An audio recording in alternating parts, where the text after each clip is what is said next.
हे आहेत बटाट्याचे झाड. तर बाजारातून आपण जी बटाटे आणतो तर त्याला काही दिवसानंतर कोंब फुटतात. तर ते कोंब फेकून न देता त्याला जर आपण असं जर मातीमध्ये जर लावलं, जागा कमी असली तर त्याच्यापासून आपल्याला नवीन बटाट्याचे झाड व त्या झाडापासून आपल्याला बटाटे मिळतात. तर मी याला साधारणतः आता 20 दिवस झाले असं हे बटाटे लावले होते. तर तुम्ही बघू शकता तर त्या बटाट्यांना असे छोटे छोटे हे बटाटे दिसत आहेत. तर त्या बटाट्याला परत इथं बटाटे आलेले आहेत.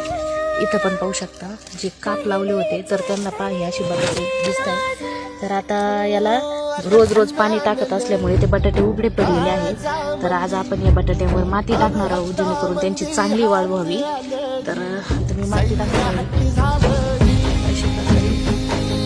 पूर्ण बटाटे असे झाकले चांगल्या प्रकारे वाढले. सगळीकडे माती टाकून